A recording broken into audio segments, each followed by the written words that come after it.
Start करें genetics chapter number 32 जो कि है प्रोटीन की सिंथेसिस। ठीक है, अब इसमें सबसे पहले तो यहाँ पे प्रोटियोम क्या होता है और ट्रांसलेशन की डेफिनेशन है। प्रोटियोम हम कहते हैं कंप्लीट सेट ऑफ प्रोटीन को जो सेल के अंदर प्रेजेंट होता है। ठीक है, और जो कि ट्रांसलेशन होता है उसका मतलब ये होता है जो कि न्यूक्लियोटाइड के सीक्वेंस होते हैं उनको अमाइनो एसिड के सीक्वेंस में कन्वर्ट करना, इसको कहते हैं कि ट्रांसलेशन है।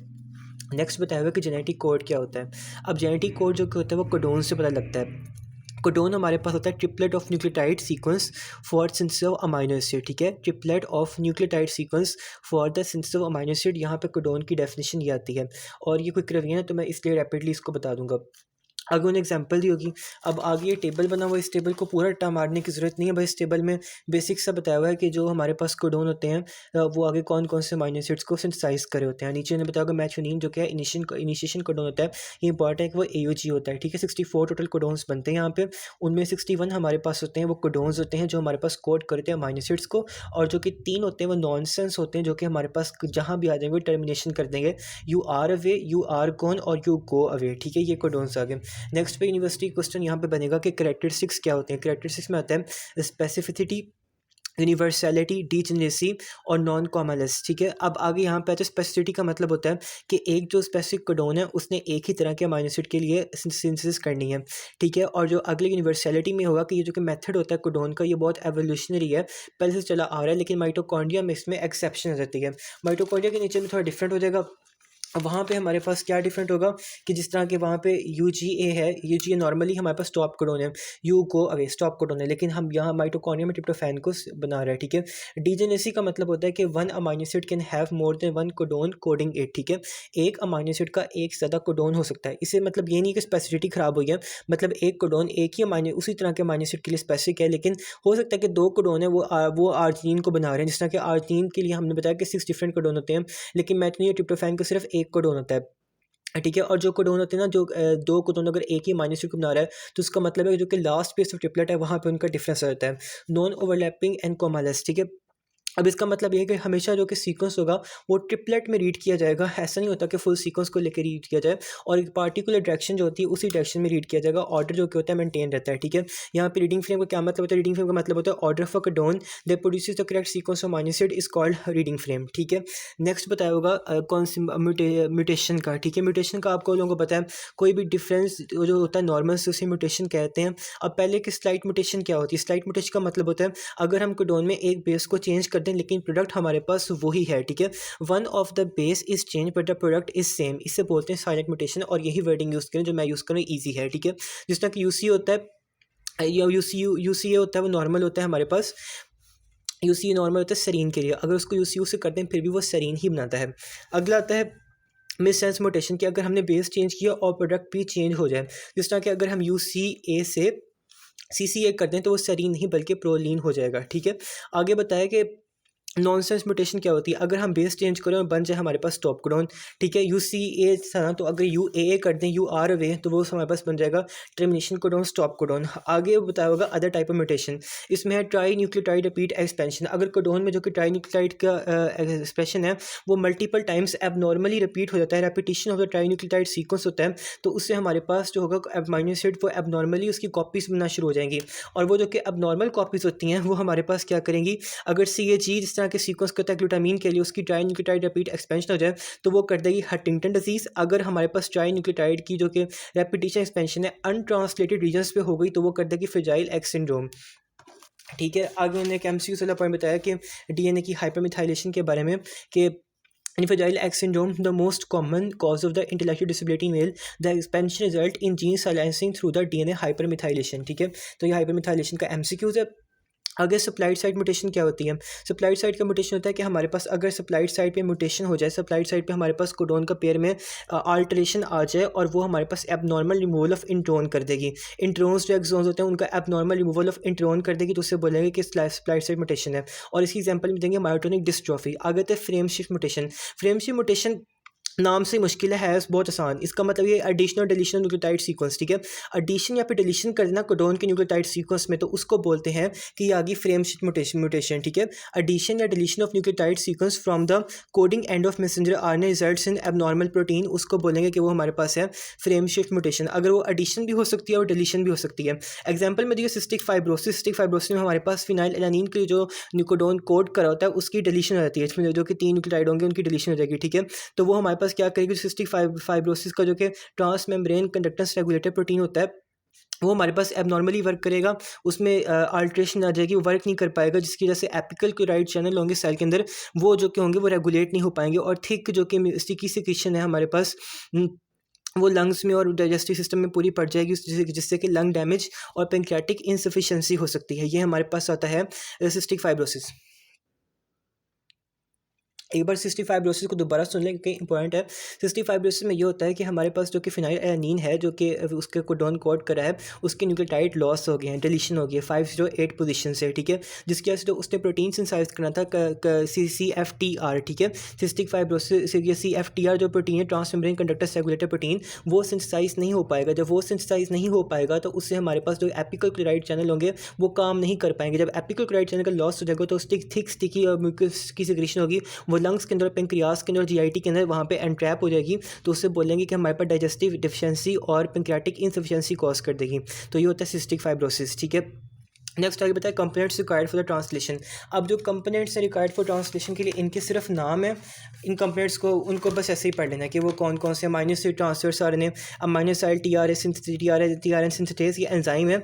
एंजाइम कौन सा रिक्वायर होता है, ये वाला रिक्वायर होता है, ठीक है। और इसके जो चीज़ करने वाली है, एक तो इसका करने वाला है, आगे स्केच बना हुआ है कि इसका कैसे मैकेनिज्म होता है वो देखने वाला है, वो वाइवा के लिए और वैसे भी इंपॉर्टेंट है, ठीक है। नेक्स्ट मैसेंजर आरएनए है, functionally competent ribosomal RNA, ribosomal protein, APE sites, ठीक है। सेलुलर लोकेशन, और सेलुलर लोकेशन भी एक बार एमसीक्यूज में आई है जो कि यूक्रोटिक सेल होते हैं वहाँ पे या तो ये साइटोसोल में अगर एंडोप्लाज्मिक रेटिकुलम होंगे, और माइटोकॉन्ड्रिया का अपना ही राइबोसोम होता है, ठीक है। नेक्स्ट ईयरली डायग्राम में इसमें बताया कि अमाइनो एसिड है उस पर आके ऐड करता है amino acid tRNA syntheses, enzyme AMP amino acid complex बनता है। जब ट्रांसफर्स आरएनए आएगा तो वो इसको जो कि एंजाइम है वो भी निकल जाएगा और एएमपी भी निकल जाएगा, और फिर जो कि अमाइनो एसिड था उसके साथ ट्रांसफर्स आरएनए होगा, बाइंड कर जाएगा और अमाइनो एसिड ट्रांसफर्स आरएनए बन जाएगा। ये मैकेनिज्म है इसके ऐड करने का, ठीक है। एनर्जी सोर्सेज में भी इसमें रिक्वायर होते हैं, और साथ एनर्जी सोर्सेज जीटीपी की फॉर्म में आते हैं, और प्रोटीन फैक्टर्स होते हैं वो भी इसमें रिक्वायर होते हैं, ठीक है। वो हमारे पास होंगे इनिशिएशन के फैक्टर्स, वो सारे होते हैं। तो अब आगे यहाँ पे जो इंपॉर्टेंट चीज़ है वो है वोबल हाइपोथेसिस। वोबल हाइपोथेसिस बहुत ज़्यादा इंपॉर्टेंट है और समझने वाला है। वोबल हाइपोथेसिस का मतलब हमारे पास क्या होता है, वोबल हाइपोथेसिस हमारे पास ये होती है कि जो कि हमारे पास कोडोन और एंटी कोडोन की पेयरिंग होनी है उसको ये ना बताता है।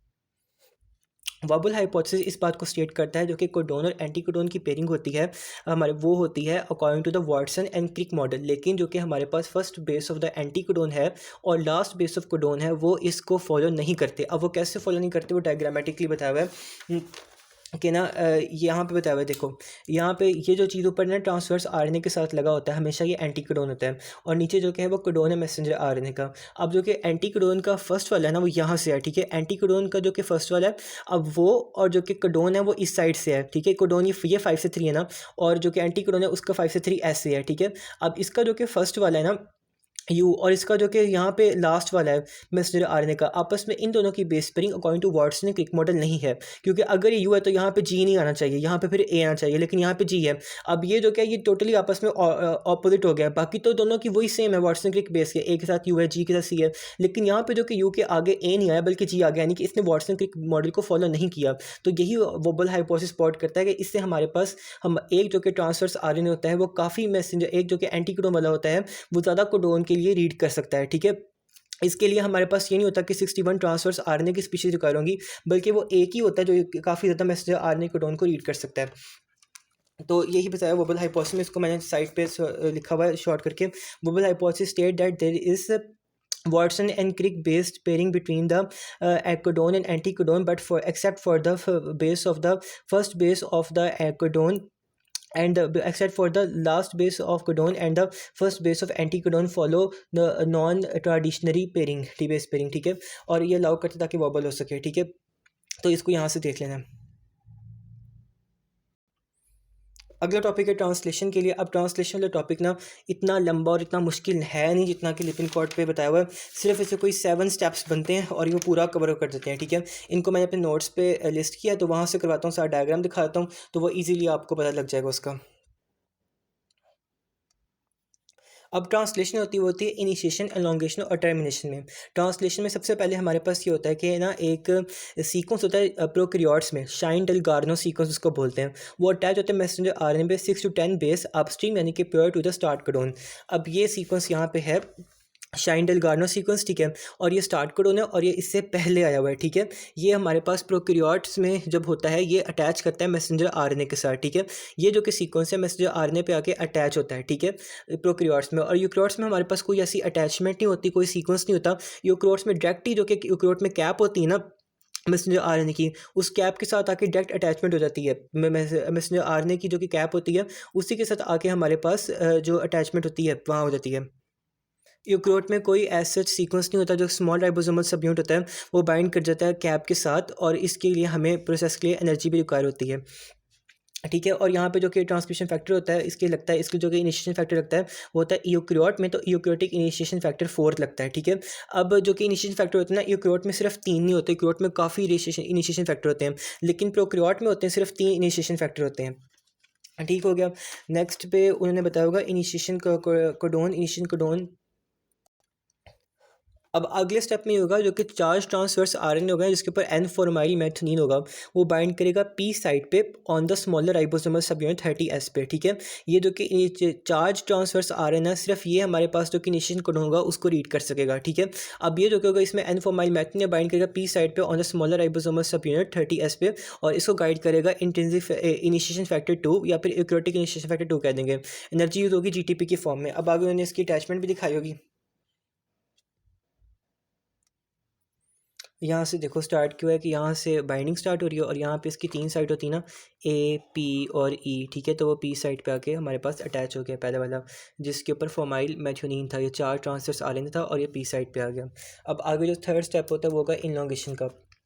थर्ड साइड पे होगा हमारे पास, और जो ट्रांसफर्स आरएनए होगा ना वो भी आएगा और बाइंड करेगा ए साइड पे। पहला वाला किस पे है, अब ये एमसीक्यू होता है, पहला वाला जो है वो पी साइड पे है, बाकी जो होंगे ए साइड पे आएंगे, ठीक है। अदर ट्रांसफर्स आरएनए बाइंड करता है ए साइड पे और इसको जो कि ऐड करेगा इलोंगेशन फैक्टर, दोबारा इसको ऐड करेगा। उस वो इलोंगेशन फैक्टर भी एनर्जी रिक्वायर करेगा जीटीपी की फॉर्म में, ठीक है। अब यहाँ पे एक और होगा ट्रांसफर्स आरएनए, वो आएगा, और अब जो वाला आएगा वो ए साइड पे आएगा, ठीक है, ए पी और ई। अब वाला जो आएगा वो ए साइड पे आएगा और ऐसे आ जाएगा।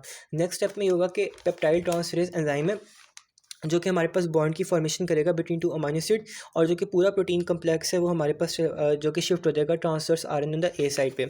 यानी कि पेप्टाइड ट्रांसफरेज होगा, ये जो कि 2 अमीनो एसिड्स पर बन जाए ना, इनको आपस में कंबाइन कर देगा और ये पूरा शिफ्ट होकर हमारे पास आ जाएगा इस वाले पे जो कि हमारे पास ए साइड पे था, ठीक है। और जो कि पी साइड पे वाला था वो ई साइड पे जाएगा और वहाँ से रिमूव हो जाएगा, ये बताया होगा।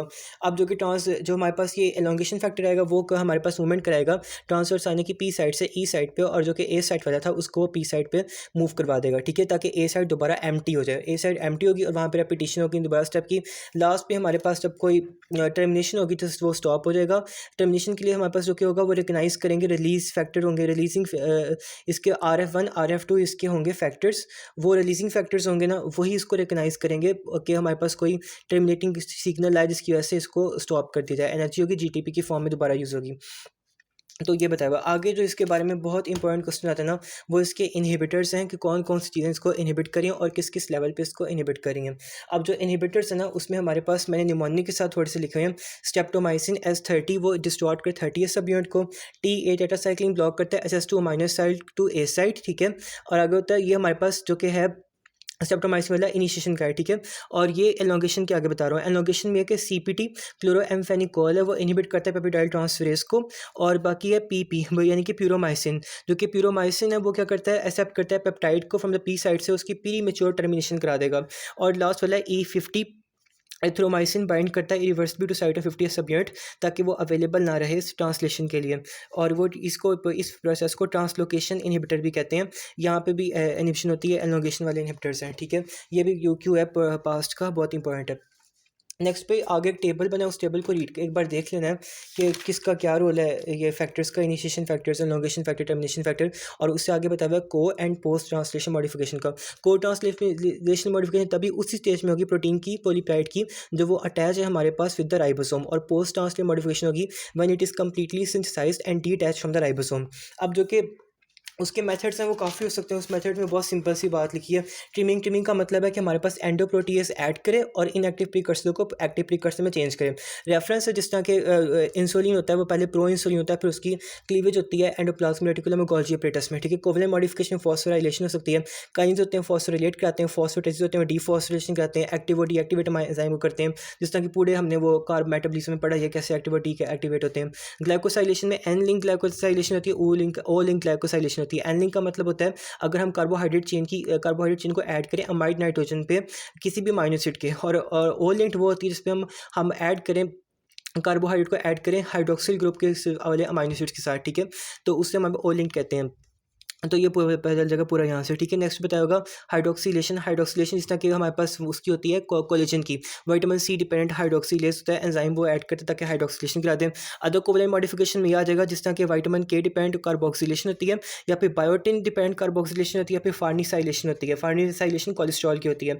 और प्रोटीन डिग्रेडेशन के लिए होता है प्रोटीन होता है यूबिक्वाइटिन, जो कि हमारे पास एटीपी रिक्वायर होता है, प्रोसेस करते हैं यूबिक्वाइटिनेशन, जो हम पढ़ेंगे प्रोटीन वाले चैप्टर में। और साथ में ये वाली बात भी है कि प्रोटीन की जो कि फोल्डिंग वाले हैं ना, फोल्डिंग वाले फैक्टर्स हैं उनको शेपेरॉन्स कहते हैं, और जो कि अनफोल्डिंग के लिए होते हैं वो यूबिक्वाइटिन होते हैं। ये वाला पॉइंट आगे लिखा होगा, इसको देख लेना।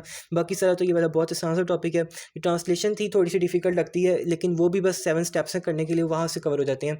I hope it is clear.